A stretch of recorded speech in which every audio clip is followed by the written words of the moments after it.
I'm going to check the flywheel key here and actually just go ahead and replace it since I'm going to take it off. On the Sears Craftsman, it's still got an engine miss, and just going to make sure this flywheel key doesn't have a slight nick in it.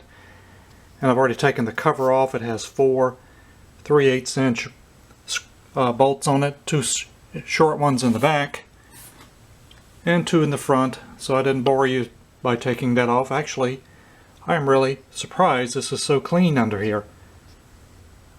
So let's take my air gun and get this flywheel nut off here. So this takes a 5/16 inch socket, so let's see if we can put some air on here and get this baby off.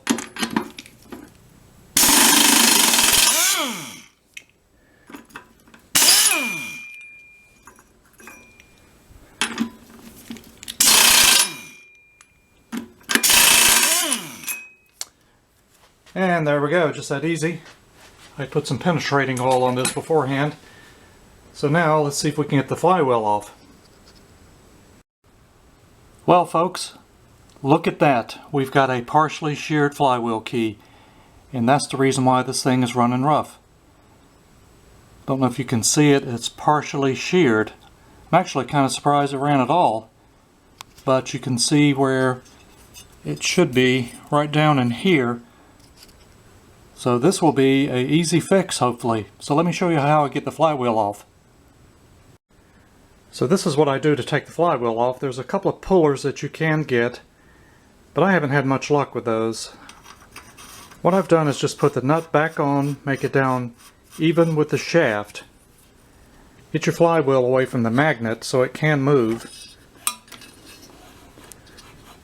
And make sure you disconnect your spark plug for safety when you're working on these. And take ye olde hammer, give it a good whack.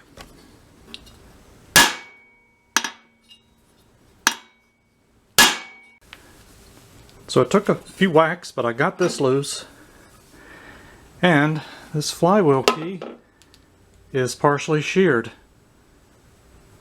Not sure how well that'll come out. Let me show you what it should look like. And that probably will resolve that miss in this engine. It certainly was partially sheared. Had some really good viewers that made some comments about this that I'll post their names for me to check the flywheel key. And they certainly were correct. So I did want to show this was my bag of 100 that I bought many years ago, and it's about a lifetime supply of flywheel keys, but they really have come in handy. So here's the flywheel key on the left that I took out, and you can see that it's kind of flat and partially sheared, whereas the new one that I got here is in the exact shape it should be in. So this more than likely has caused the engine miss. So I'm going to clean all this trash out of the top and then put this flywheel key in and give it a start. So I'm going to put the new flywheel key in, got everything cleaned off. You also need to tie your handle down so you can get this flywheel brake off, which is your engine cutoff, so you can spin your flywheel around. And you just kind of work it down in there, just that easy. And we have a new flywheel key in place. So let's put the nut and starter cover back on. So this was a relatively easy fix. Hopefully it fixed the problem. I don't like using the air gun to tighten these down. I use a regular socket to put the bolt on, but I definitely use an air gun to get it off. So let's get it tightened down. Alright, the starter and the nuts back on.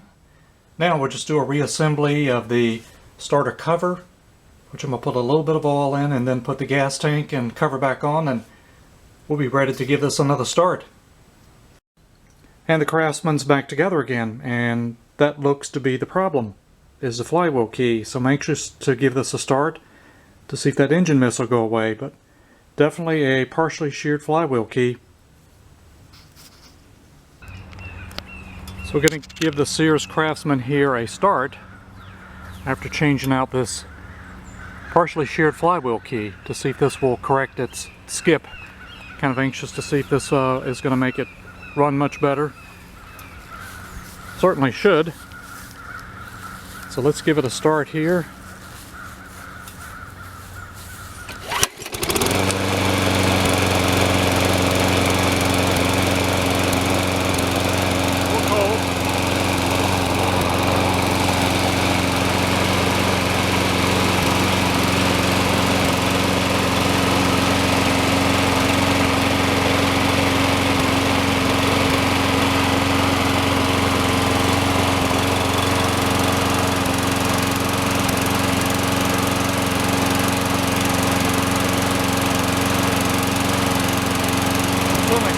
better.